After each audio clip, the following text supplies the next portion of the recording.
الحمد لله نحمده ونصلي ونسلم على رسوله الكريم أما بعد فأعوذ بالله من الشيطان الرجيم بسم الله الرحمن الرحيم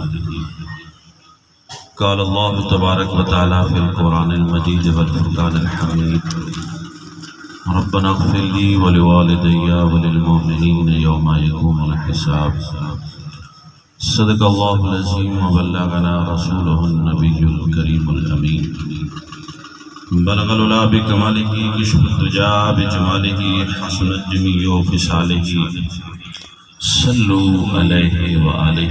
تمام حضرات ذوق شوق کے ساتھ بآواز بلند درود پاک پڑھیے. الصلاۃ والسلام علیک یا سیدی یا رسول اللہ. الصلاۃ والسلام علیک یا سیدی یا حبیب اللہ. الصلاۃ والسلام علیک یا خاتم النبیین وعلى آلك وأصحابك يا شفيع المسلمين.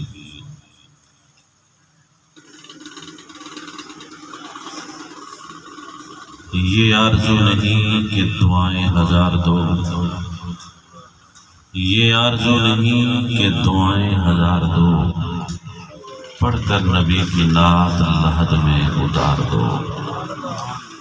سنتا ہوں جاں کا نگاہ لمحہ بہت کٹن، سنتا ہوں جاں کا نگاہ لمحہ بہت کٹن، لے کر نبی کا نام یہ لمحہ گزار دو. یہ جان بھی ظہوری نبی کے طفیل ہے، یہ جان بھی ظہوری نبی کے طفیل ہے، اس جان کو حضور کا صدقہ اتار دو. حاضرین و سامعین کرام، اللہ جل شانہ کے حمد و ثنا اور آقا کریم علیہ السلام کے درود و سلام کے بعد سب سے پہلے تو رب کی بارگاہ میں یہ دعا ہے، اللہ ہم سب کی حاضری کو شرف قبولیت عطا فرمائے.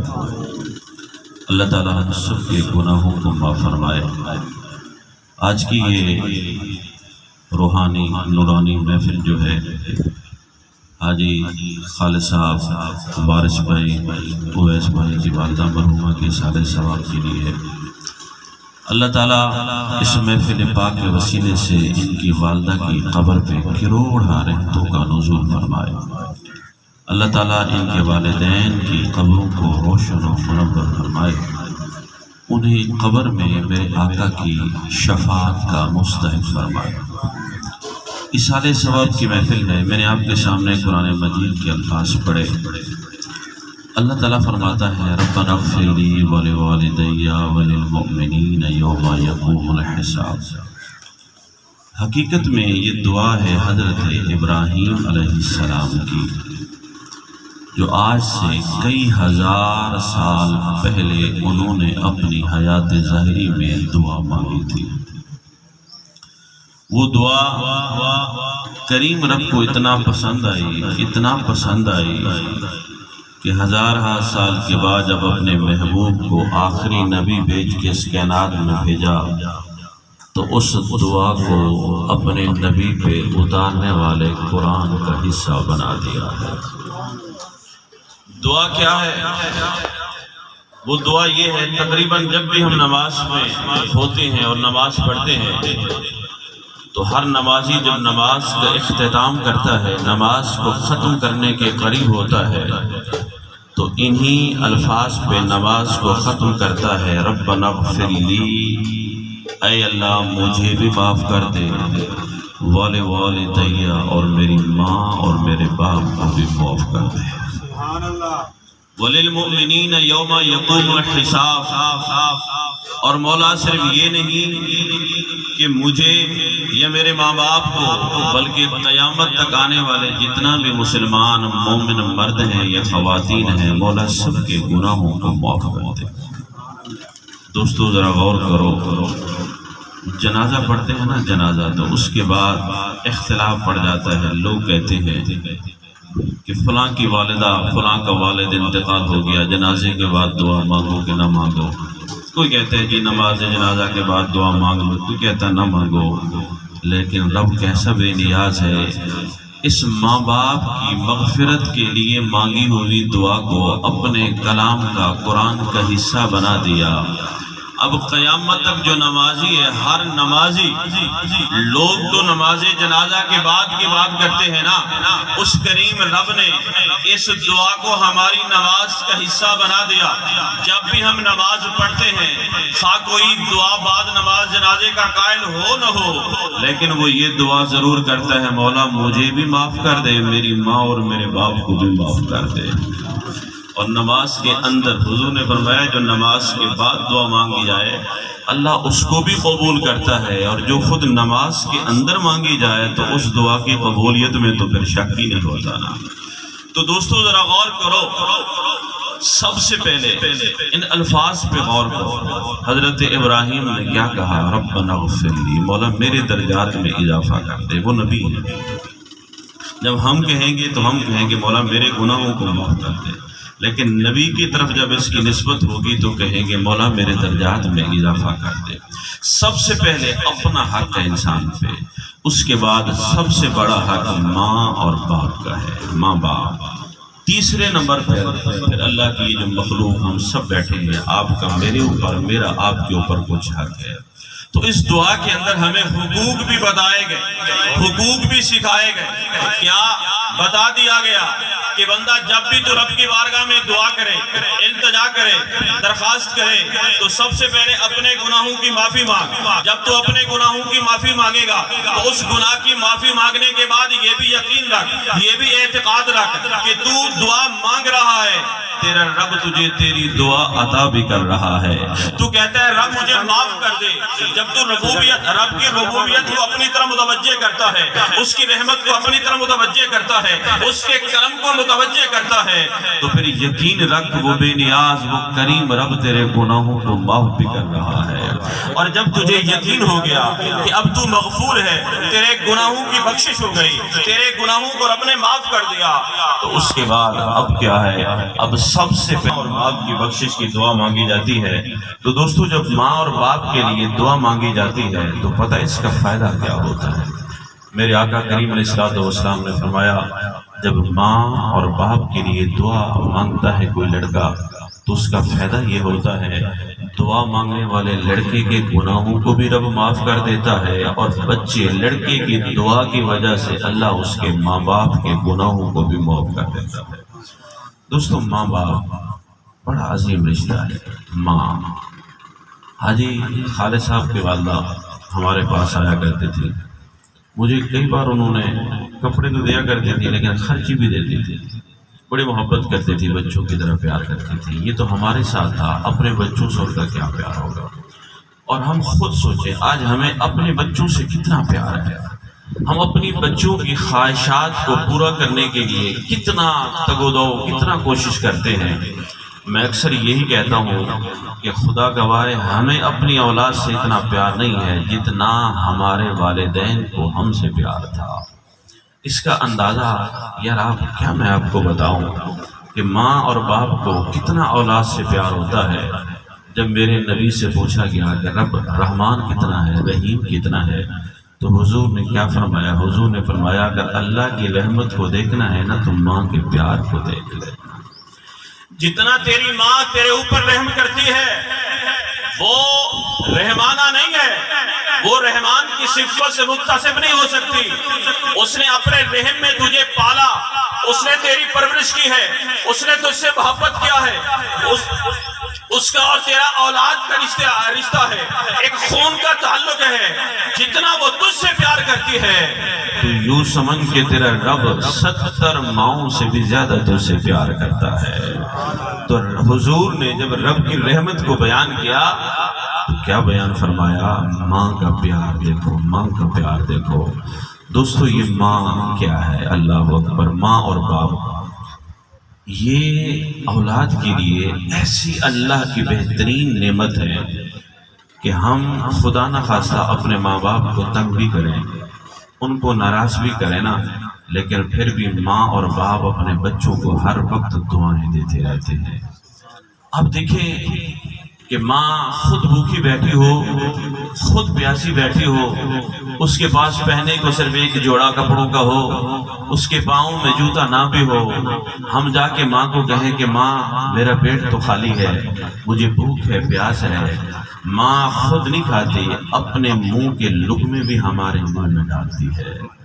یہ ماں اور باپ وہ عظیم رشتہ ہے، خدا کی عزت کی قسم آپ غور کریں کہ اللہ نے اس کے اندر اتنا رحمت رکھی ہے، اتنا برکت رکھی ہے کہ لوگ دعائیں ہاتھ اٹھا کے کرتے ہیں، لوگ قرآن کی تلاوت کر کے دعائیں مانگتے ہیں، لیکن ماں ایک اللہ کی طرف سے ہمارے لیے ایسی نعمت ہے کہ ماں ہاتھ نہیں اٹھاتی۔ اگر ماں جھاڑو دے رہی ہے تو تب بھی بچے کو دعائیں دے رہی ہے، اگر وہ آٹا گوندھ رہی ہے تو تب بھی دعائیں دے رہی ہے، اگر ماں سالن پکا رہی ہے تو تب بھی اس کی دعاؤں کا مرکز اس کی اولاد ہوتی ہے۔ ہماری دعائیں آواز کھول کے ہوتی ہیں، ہماری جو دعائیں ہوتی ہیں وہ لفظوں کی محتاج ہوتی ہیں، لیکن ماں اور باپ ایک ایسا پیارا رشتہ ہے کہ جب بھی وہ اولاد کو دعائیں کرتے ہیں، خدا کی قسم ان کی دعائیں لفظوں کی محتاج نہیں ہوتی، ان کے لب تو خاموش ہوتے ہیں لیکن ان کا دل پھر بھی تجھے دعائیں دے رہا ہوتا ہے۔ یہ ماں کتنی پیاری ماں ہے۔ آقا کریم علیہ السلام بیٹھے ہوئے تھے، حضور کی بارگاہ میں قافلہ تھا، حضور بیٹھے اپنے قافلے کے ساتھ، حضور نے دیکھا خیمے لگے ہوئے، لوگ بیٹھے ہوئے، ایک کالے رنگ کی سیاہ رنگ کی حدیث مبارک میں آتا ہے، درمیانی عمر کی بڑی خاتون تھی، وہ کیا کر رہی ہے؟ وہ جناب ہانڈی چولہے پہ رکھ کے بیٹھی ہے، ہانڈی تیار کر رہی ہے، اس کی گود میں ایک کالے رنگ کا چھوٹا سا بچہ تھا، دودھ پیتا تھا۔ حدیث مبارک میں آتا ہے آقا کریم علیہ السلام بھی دیکھ رہے تھے، صحابہ کرام بھی دیکھ رہے تھے، اس خاتون کی کیفیت کیا تھی؟ عجیب منظر تھا۔ حضور نے دیکھا کہ جب وہ پھونک مارتی نا آگ کو، آگ کے شعلے اٹھتے تھے، بھڑکتے تھے، تو وہ اپنے بچے کو پیچھے کر لیتی تھی، لیکن جب آگ تھم جاتی تھی تو پھر وہ ہانڈی کے قریب ہو جایا کرتی تھی۔ بار بار میرے نبی نے یہ منظر دیکھا تو آقا کریم علیہ السلام نے اپنے صحابہ، حضرت عمر بھی بیٹھے تھے، دیگر صحابہ بھی بیٹھے تھے، تو حضور نے پتہ کیا فرمایا؟ حضور نے فرمایا صحابہ دیکھو ایک ماں اپنے بچے سے پیار کتنا کرتی ہے، دیکھو کہ جب آگ کے شعلے بھڑکتے ہیں، آگ تیز ہوتی ہے، اس کی تپش اس کے سینے کے قریب آتی ہے، خود آگ کے قریب ہوتی ہے لیکن بچے کو اپنے آگ سے دور کر دیتی ہے۔ حضور علیہ السلام نے جب یہ فرمایا تو وہ عورت جو تھی ہانڈی تیار کر رہی تھی وہ سن رہی تھی، جب اس نے ہانڈی تیار کر لی نا، اس نے ہانڈی چولہے سے اتاری، اپنے بچے کو اٹھایا اور میرے نبی کی بارگاہ میں حاضر ہو گئی۔ حضور علیہ السلام سے اس نے سوال کیا، اس نے عرض کی حضور یہ تو بتائیں کہ آپ مجھے دیکھ رہے تھے، میں اپنے بچے سے کتنا پیار کر رہی تھی کہ میں اپنے بچے کو آگ کی تپش سے دور کر رہی تھی۔ حضور نے فرمایا ہاں۔ اس نے پھر حضور سے سوال کیا، اس نے عرض کی حضور کیا کوئی ایسی ماں بھی ہے جو اپنے بچے کو اپنے ہاتھوں سے اٹھا کے آگ میں ڈال دے؟ حضور نے فرمایا نہیں، ایسا تو نہیں ہے، ممکن ہی نہیں ہے۔ پھر اس نے ایک حضور کی بارگاہ میں ایک اور سوال کیا، اب ذرا غور کیجئے، وہ سوال ایسا تھا کہ حضور کی آنکھوں سے بھی آنسو بہنے لگے، نبی کریم علیہ السلام رونے لگ گئے۔ اس نے عرض کی حضور مجھے یہ تو بتائیں کیا میں اپنے بچے سے زیادہ پیار کرتی ہوں یا میرا رب میرے بچے سے زیادہ پیار کرتا ہے؟ حضور نے فرمایا تیرا رب میرا رب تیرے سے میرے سے زیادہ ہماری اولاد سے پیار کرتا ہے۔ اس نے عرض کی حضور ذرا یہ تو بتائیں کہ میں اپنے بچے سے پیار کرتی ہوں، میں اپنے بچے کو تو آگ میں نہیں ڈالتی، کیا وہ رب جو 70 ماؤں سے زیادہ پیار کرتا ہے، 70 ماؤں سے زیادہ محبت کرتا ہے بندے سے، وہ اپنے بندوں کو اٹھا کے آگ میں ڈالے گا؟ کیا وہ انہیں جہنم میں ڈالے گا؟ جب اس نے یہ سوال کیا نا، حدیث مبارک میں آتی حضور رونے لگ گئے، میرے آقا روتے رہے۔ اس کے بعد حضور نے فرمایا اے اللہ کی بندی تو سچ کہتی ہے، رب تو کسی کو جہنم میں نہیں ڈالنا چاہتا، لیکن رب کی مخلوق ہے جو نافرمانی کر کے خود اپنے آپ کو جہنم میں ڈالنے کی کوشش کرتی ہے۔ دوستو اب غور کرو ایک ماں کی محبت اور ایک ماں کا پیار کیا ہے۔ ایک بات اللہ نے ہمیں یہ نعمت دی ہے اماں اور ابا کی صورت میں، کائنات میں اس کا بدل تو نعم البدل تو کیا اس کا بدل ہی نہیں ہے بدل اس کا، خدا گواہ نہیں ہے بدل۔ حضرت ابو بکر صدیق رضی اللہ تعالیٰ عنہ راوی آپ فرماتے ہیں آقا کریم علیہ السلام نے فرمایا بندہ جب گناہ کرتا ہے بندے سے گناہ ہو جاتے ہیں، کبھی زنا، کبھی شراب، کبھی چوری، کبھی ڈکیتی، جو بعض اوقات دانستہ طور پر ہو جاتا ہے، بعض اوقات نادانستہ بھی ہو جاتا ہے۔ بندہ جاتے جاتے کسی کو ٹکر لگ جاتی ہے تو یہ گناہ لیکن ارادہ نہیں تھا، غیر ارادی ہو گیا، اللہ ہم سب کو معاف کرے۔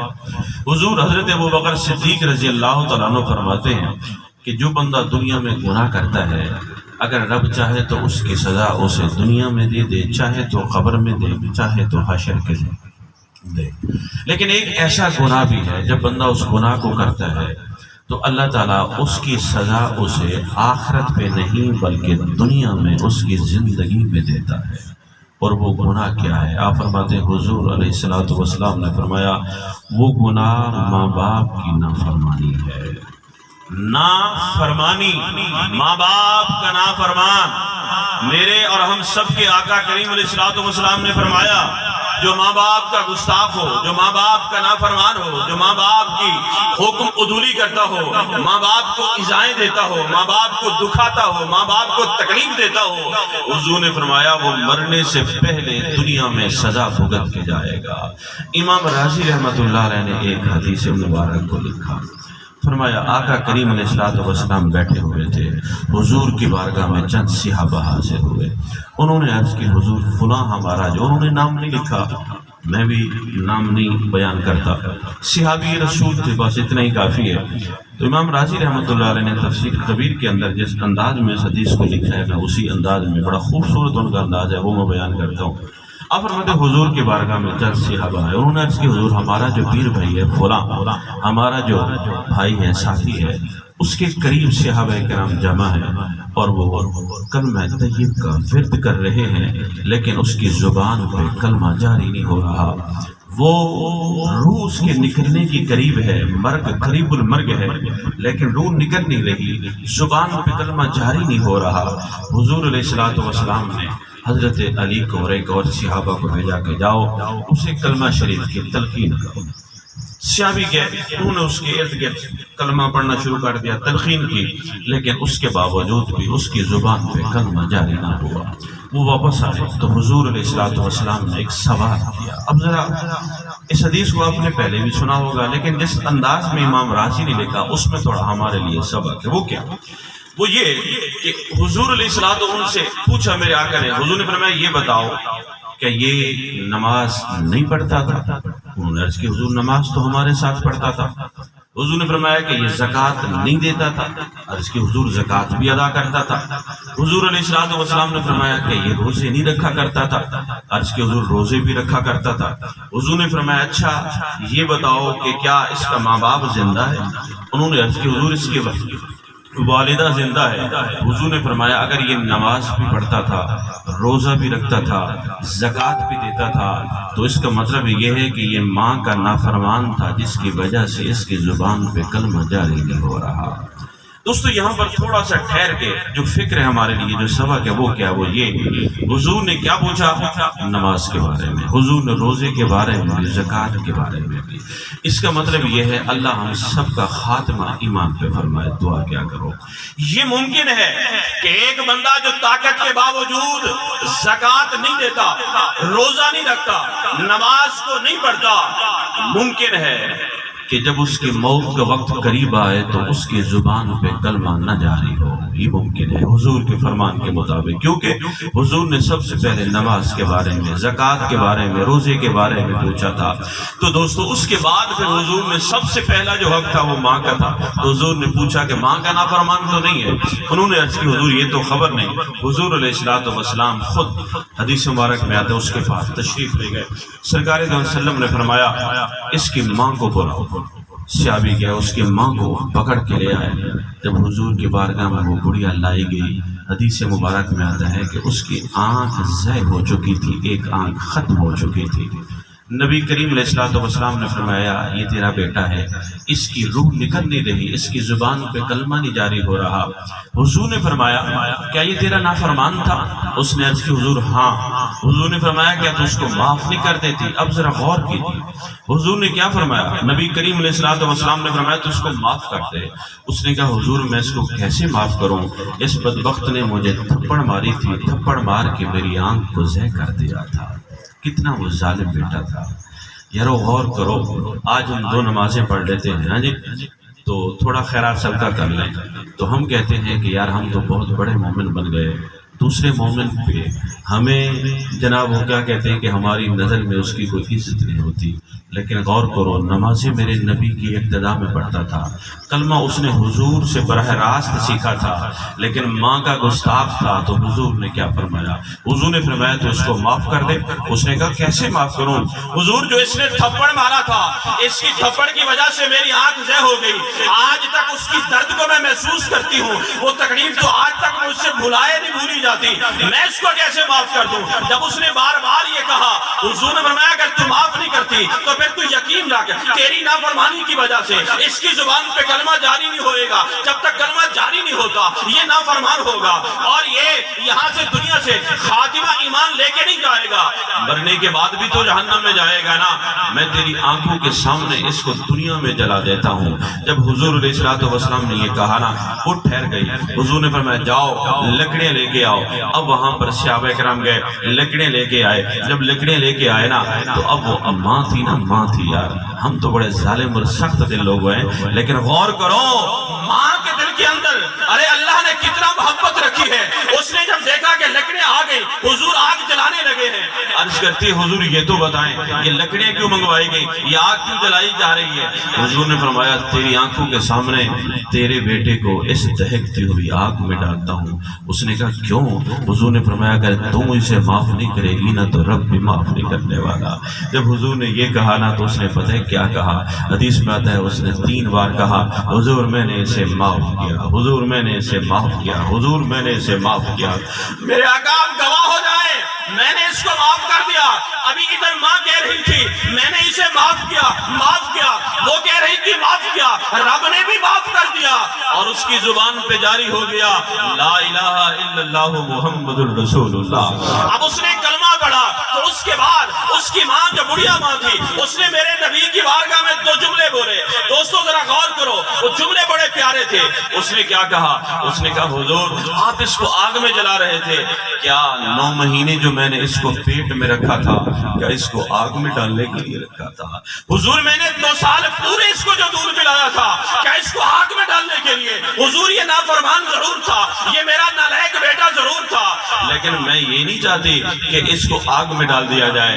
جیسا بھی تھا تو پھر بھی میرے جگر کا ٹکڑا نا، اسے خبر نہیں تھی نا کہ میں اس کی ماں ہوں نا، لیکن میں تو جانتی ہوں نا کہ اس کو میں نے اپنا خون جگر پلایا ہے، میں نے اسے اپنا دودھ پلایا ہے۔ حضور میں نے اسے معاف کر دیا۔ ماں نے معاف کیا تو ماں کی معافی کی وجہ سے اللہ نے بھی معاف کر دیا۔ دوستو اس حال ثواب کی محفل ہے، آخر میں آپ کو 1-2 حدیث پیش کرتا ہوں۔ وہ کیا ہے؟ اب یہاں پر ہم جمع ہوئے، ذکر ہو رہا ہے، میرا ایمان ہے اس ذکر کا ثواب، اس لنگر کا ثواب اللہ حاجی خالد صاحب کی والدہ کو قبر میں ضرور عطا فرمائے گا، نور کی صورت میں عطا کرے گا۔ ہوتا کیا پتہ ہے؟ حضور علیہ السلام سے پوچھا گیا حضور ماں باپ کے مرنے کے بعد بھی کوئی حق ہے؟ حضور نے فرمایا ہاں وہ 4 حق ہے۔ کیا ہے؟ حضور نے فرمایا الصلاۃ علیہما، خوش نصیب بیٹا وہ ہے جو اپنی ماں اور اپنے باپ کے جنازے میں شامل ہو کے ان کی نماز جنازہ ادا کرے۔ دوسرا کیا ہے؟ استغفار لہم، حضور نے فرمایا وہ ان کے لیے دعائیں مغفرت مانگے، مولا میری ماں کو معاف کر دے، مولا میرے باپ کو معاف کر دے۔ کتنی پیاری دعا ہے استغفار، حضور نے فرمایا۔ تیسری چیز کیا ہے؟ حضور نے فرمایا وہ یہ ہے کہ اگر اس کی والدہ نے، اس کے والد نے کسی کے ساتھ کوئی دنیاوی معاملات میں معاملہ کیا تھا، کوئی عہد وفا مطلب کوئی عہد کیا تھا، کوئی معاہدہ تھا، تو اولاد کو چاہیے کہ اپنے ماں باپ کے معاہدوں کو بھی پورا کرے۔ چوتھا حق کیا ہے؟ وہ یہ ہے حضور نے فرمایا کہ وہ اپنے ماں باپ کے رشتہ داروں، ان کے رشتہ داروں، ان کے دوست، ان کے احبہ جو ہیں ان کے ساتھ بھی صلہ رحمی کریں۔ جب وہ صلہ رحمی کریں گے تو پھر کیا ہوگا؟ اللہ تعالیٰ ان کی ماں اور ان کے باپ کی قبر کو بھی ٹھنڈک عطا فرما دے گا۔ دوستو دیکھو حضرت عبداللہ بن عباس رضی اللہ تعالیٰ عنہما فرماتے میرے نبی نے فرمایا کہ ایک بندہ اپنی ماں کی آنکھوں کے درمیان، یہ آنکھیں ان کے درمیان، جو اپنی ماں کی آنکھوں کے درمیان ایک بوسہ دیتا ہے، ایک بوسہ دیتا ہے، حضور نے فرمایا کل قیامت کے روز وہ ایک بوسہ اس بندے اور اس جہنم کے درمیان حائل ہو جائے گا۔ اگر وہ کسی گناہ کی وجہ سے اگر اسے دوسرے گناہوں کی وجہ سے جہنم میں جانا بھی پڑا تو حضور نے فرمایا وہ جو ماں کو اس نے دنیا میں بوسہ دیا تھا حضور نے فرمایا وہ بوسہ اس کے اور جہنم کے درمیان دیوار بن جائے گا۔ یہ تو ایک بوسہ ہے، اور جس نے ساری زندگی ماں کے قدموں کے بوسے لیے ہوں، ساری زندگی ماں کی خدمت کی ہو، تو اس کا پھر کیا مقام ہوگا۔ حضور یہ دیکھیں، آپ نے بڑی مشہور حدیث مبارک ہے میرے نبی کی، حضور نے فرمایا جو اپنے ماں اور باپ کی زیارت کرے اللہ اسے حج مبرور کا مقبول کا ثواب۔ یہ تو آپ نے حدیث شریف سنی۔ حضرت عبداللہ بن عمر رضی اللہ تعالیٰ عنہ وہ کیا فرماتے ہیں؟ وہ فرماتے ہیں حضور علیہ السلام نے فرمایا من زار قبر آبائہ او احداہما، جو اپنے ماں باپ یا ان میں سے کسی ایک کی قبر کی زیارت کرتا ہے تو پتہ ہے کیا ہوتا ہے؟ حضور نے فرمایا اللہ اس بیٹے کے گناہوں کو معاف کر دیتا ہے۔ اور اگلا حصہ اس حدیث کا بڑا پیارا، حضور نے فرمایا کہ جو ماں اور باپ کے، حضرت عبداللہ بن عمر راوی، جو ماں اپنے باپ کی قبر کی زیارت کرتا ہے اللہ اس کے گناہوں کو معاف بھی کرتا ہے، اللہ اسے حج مبرور کا، حج مقبول کا ثواب بھی عطا کرتا ہے۔ اور جب وہ مرے گا نا، قبر میں جائے گا، اللہ آسمان سے فرشتوں کو نازل کر دے گا جو اس کی قبر کی قیامت تک زیارت کرتے رہیں گے۔ کتنا بڑا مقام ہے۔ حضرت ابو بکر صدیق رضی اللہ تعالیٰ عنہ فرماتے ہیں حضور علیہ السلام نے فرمایا جس نے اپنے ماں باپ کی قبر کی زیارت کی، دونوں کی یا ان میں سے کسی ایک کی قبر کی، جب اس نے زیارت کی اس کے بعد کیا ہوا؟ ذرا غور کیجئے اس حدیث مبارک کو ذرا توجہ سے۔ حضور نے کیا فرمایا؟ حضور نے فرمایا اس نے زیارت کی فجالسا، پھر وہ بیٹھ گیا، اپنی اماں کے قریب بیٹھ گیا، فقرأ عندہ یاسین، پھر اپنی ماں کی قبر کے قریب بیٹھ کے اس نے سورۃ یاسین کی تلاوت شروع کر دی۔ جب اس نے سورۃ یاسین کو پڑھا، آج لوگ کہتے ہیں کہ قبر پہ جانا بھی منع، قبر پہ بیٹھ کے قرآن پاک بھی پڑھنا منع۔ راوی حضرت ابو بکر ہیں اور میرے نبی کا فرمان ہے، حضور نے فرمایا ماں باپ کی قبر پہ جاؤ، اس کی قبر کے قریب بیٹھ کے سورۃ یاسین کو پڑھو، سورۃ یاسین کی تلاوت کرو۔ جب تو ماں کی قبر کے قریب بیٹھ کے سورۃ یاسین کو پڑھے گا، تلاوت کرے گا، اس تلاوت کی وجہ سے، خدمت کی وجہ سے اللہ تیرے گناہوں کو بھی معاف کر دے گا، اور اس کی برکت سے اللہ تیری ماں اور تیرے باپ کے گناہوں کو بھی معاف کر دے گا۔ یہی وجہ ہے اب یہاں پر لنگر شریف تیار کیا کہ ہم سب یہاں پر جمع ہوئے۔ دوستو غور کرو، آخری حدیث مبارک حضور نے فرمایا کل قیامت کا دن ہوگا، تو کل قیامت کے روز تو کل قیامت کے روز ایک شخص آئے گا، دیکھے گا پیچھے نور کے پہاڑ ہے، بڑا اس کے پیچھے جناب نیکیاں ہی نیکیاں، پھر وہ ایک جنت کا مال اس کو ملے گا۔ اس کے بعد حضور نے فرمایا اسے حکم ہوتا ہے اس کو چھوڑ کے اس سے بھی اعلیٰ مقام میں چلا جا۔ حضور نے فرمایا جب اسے کہا جائے نا اس کو چھوڑ کے اعلیٰ مقام میں چلا جا، تو وہ حیران ہو کے پوچھے گا، وہ کہے گا مولا مجھے تو بڑا عرصہ ہوا دنیا چھوڑ کے میں آ گیا ہوں، قبر کے اندر ہوں، مولا میں نے تو کوئی نیکی کی نہیں، نہ میں نماز پڑھا، نہ میں نے کوئی روزہ رکھا، نہ میں نے کوئی عبادت اور کی کہ جس کی وجہ سے تو مجھے یہ اعلیٰ مقام دے دے، جو میرے اعمال تھے اس کے مطابق تو نے مجھے دے دیا، لیکن تو کہتا ہے اس سے بھی اعلیٰ مقام میں چلا جا، تو اس کی کیا وجہ ہے؟ نبی کریم علیہ السلام نے فرمایا جب وہ سوال کرے گا تو پتہ ہے حضور نے فرمایا اللہ اسے کیا جواب دے گا؟ اللہ فرمائے گا اے میرے بندے یہ جو تجھے میں اعلیٰ مقام دے رہا ہوں نا، یہ تیری عبادت کی وجہ سے نہیں بلکہ تیرے بیٹے کی تیرے لیے جو دعائیں تھی نا اس دعا کی وجہ سے دے رہا ہوں، تیرے اعمال کی وجہ سے نہیں، تیرے بیٹے کی استغفار کی وجہ سے۔ تیرا بیٹا تیرے مرنے کے بعد دعائیں کرتا رہا، تیری مغفرت مانگتا رہا، تیری بخشش مانگتا رہا، میں نے اسے نور کی صورت میں جمع کر کے تیرے مقام کو میں نے بلند کر دیا ہے۔ میرا ایمان ہے جو کچھ ہم نے کہا، جو یہ محفل سجائی گئی، اس کے وسیلے سے اللہ ان کے والدین کی قبروں کو ضرور روشن و منور کرے گا۔ اللہ تعالی ہم سب کو اپنے ماں باپ کی صحیح معنوں میں خدمت کرنے کی توفیق عطا فرمائے۔ اللہ تعالی ان کے والدین کی بھی بخشش و مغفرت فرمائے۔ وما علیہ الا البلاغ۔